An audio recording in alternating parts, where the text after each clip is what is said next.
Hey guys, saya Solo. So hari ni saya nak terus terang dengan korang semua yang saya dah mula syok main Wild Rift. Rasanya enak, rasa sting aku, macam-macam lagi.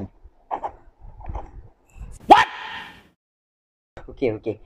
So, Assalamualaikum warahmatullahi wabarakatuh dan selamat sejahtera ladies and gentlemen. Pada hari ini, pada minggu ini kita akan membincangkan tentang satu topik yang agak hangat tengah diperkatakan sekarang dalam kalangan fans One Piece, iaitu siapakah lawan Roronoa Zoro di negara Wano, di Wano Arc pada ketika ini.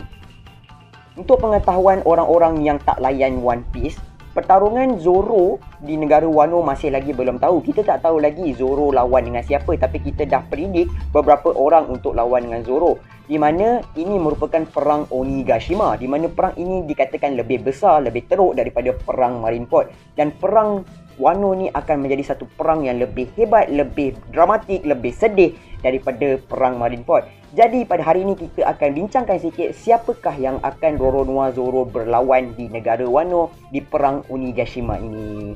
Dalam video ini merupakan pendapat-pendapat saya sendiri. 4 orang yang saya akan senaraikan selepas ini adalah pendapat saya sendiri. Perkara itu belum lagi terjadi dan maybe jadi, maybe tak. Dan ini semua 100% lah pendapat saya, senang cerita. Okay, so jom kita start dulu dengan orang yang pertama, iaitu Yonko Kaido. So, adakah Zoro akan berlawan dengan Kaido one on one? Pada saya, pertarungan itu maybe terjadi one on one di antara Zoro dan juga Kaido. Tapi Zoro takkan menghabiskan Kaido. Zoro hanya akan bagi satu kecederaan kepada Kaido, iaitu pada pendapat saya Zoro akan membuka kembali luka yang pernah dibuat oleh Oden di badan Kaido. Kalau korang perasan kat badan Kaido tu kan ada tanda X, dan sebenarnya itu adalah luka yang dibuat oleh Kozuki Oden menggunakan dua pedangnya, iaitu Ame no Habakiri dan juga Enma. Dan pedang Enma yang merupakan pedang Kozuki Oden tersebut sekarang ni berada di tangan Roronoa Zoro, dan Roronoa Zoro menggunakan pedang itu di Onigashima pada ketika ini.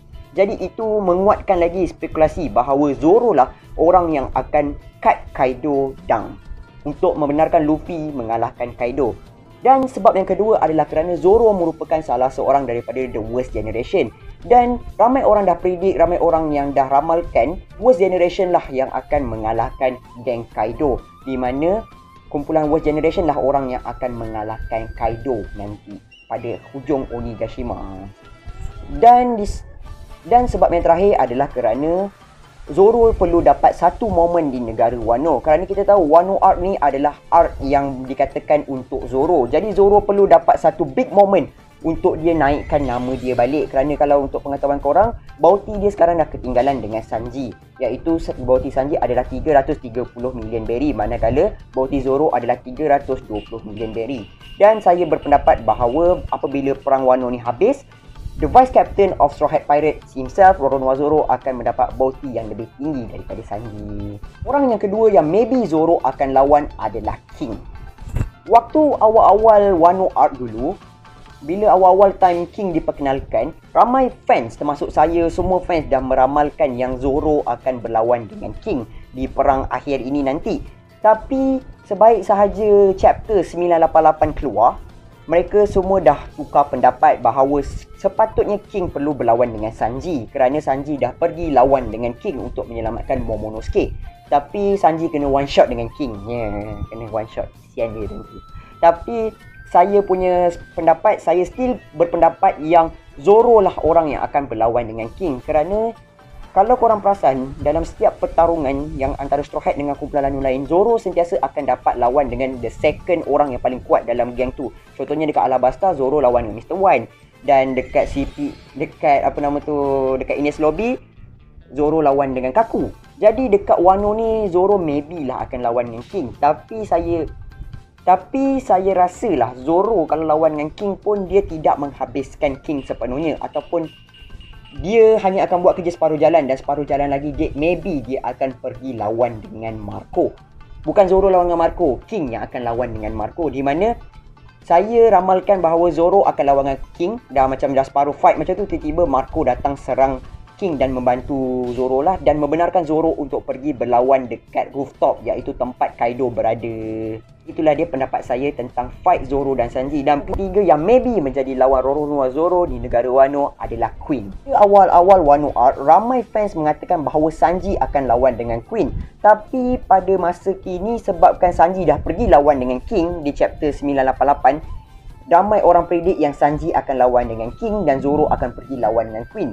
Tapi saya lah, maybe sebab saya fan Zoro lah kot. Sebab saya tak nampak yang Zoro akan lawan dengan Queen. Tapi kalau Zoro lawan dengan Queen, saya okey je. Saya tak kisah pun. Asalkan Zoro dapat momen dekat negara Wano. Dan berdasarkan chapter yang terbaru, iaitu chapter 995, Queen seakan-akan kenal ayah Sanji, iaitu Windsmoke Judge. Jadi dekat sini, maybe Oda dah foreshadowing untuk Queen versus Sanji dekat chapter-chapter seterusnya nanti. Dan maybe Zoro tak akan lawan dengan Queen. Sebenarnya ada satu teori lagi yang menguatkan Zoro lawan Queen bakal terjadi, iaitu kalau korang perasan, Queen dia punya devil fruit adalah Zoan type Brachiosaurus, di mana Brachiosaurus ada 4 kaki lah, dinosaur kan mesti ada 4 kaki.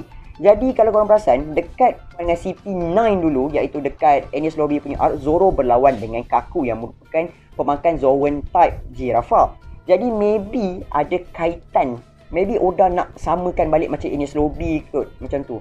Jadi maybe Zoro lawan Queen ni make sense, tapi taklah, saya tak nampak lagi benda tu. Dan orang yang terakhir yang maybe Zoro akan lawan, dan saya memang rasa betul-betul yang betul Zoro akan lawan orang ini, iaitu Yonko Pickermam. Jadi kenapa saya rasakan yang Zoro akan lawan dengan Big Mom? Okay, first, Zoro adalah satu-satunya Straw Hat yang tak pernah bersemuka lagi dengan Big Mom. Tak tahulah time saya riliskan video ni dia dah bersemuka ke belum dekat chapter-chapter yang baru. Tapi buat masa yang time saya rekod ni, dia orang masih lagi belum bersemuka. Semua Straw Hat dah pernah berlawan, dah pernah berjumpa dengan Big Mom, tapi Zoro tak pernah lagi. Dan ada sikit facts yang agak menarik di mana Zoro pun tak pernah lagi nampak Kaido. Time diorang jumpa Kaido waktu dekat awal-awal Wano Arc yang time Luffy lawan dengan Kaido tu, secara tiba-tiba Zoro sesat. Jadi Zoro tak pernah lagi berjumpa dengan kedua-dua orang Yonko yang diorang tengah berlawan ni. Itu menguatkan lagi teori saya sendiri yang mengatakan bahawa Zoro akan pergi berlawan dengan kedua-dua Yonko ini. So maybe ada di antara korang yang cakap, kenapa Zoro kena lawan dengan Big Mom, macam tak sesuai je. Korang lupa satu benda. Big Mom ada Napoleon, iaitu pedang yang berada dekat topi dia tu.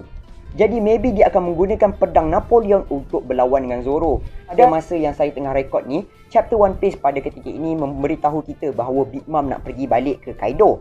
Dan dia perlu lalu ke live stage di mana serangan Oni Ice tengah berlaku. Dan Zoro juga berada dekat situ. Dan Zoro akan block Big Mom daripada pergi ke Kaido dulu. Dan maybe Marco juga akan membantu Zoro pada ketika ini. Dan saya memang betul-betul rasa yang fight di antara Roronoa Zoro dan Big Mom akan berlaku di negara Wano ini. Tapi itulah kan, kalau Zoro lawan dengan Big Mom, lepas tu katakanlah kalau Zoro berjaya lawan dengan Big Mom, berjaya kalahkan Big Mom, memang power up gila kan Zoro. Serius saya cakap. Alright, itu saja daripada saya pada hari ini. Jadi macam saya cakap tadi kat awal, ini hanya pendapat saya. Dan sebenarnya fakta saya ni pun sebenarnya tak lengkap. Kalau saya nak bercerita, Kalau korang nak saya cerita kenapa kena lawan dengan Kaido, King, Queen, Big Mom dalam secara detail, video ni maybe last long sampai 30 minit kot. Jadi saya dah cuba padatkan facts sikit dekat dalam video ni. So saya harap korang faham dan korang enjoy lah video saya pada kali ini. Dan kita jumpa lagi pada minggu hadapan pada hari Jumaat, di mana saya akan bawakan satu topik yang lain pula. Kita akan berehat seketika daripada One Piece dululah. So kita cerita pasal benda lain pula. Jadi, Assalamualaikum. Bye-bye. Jumpa next video.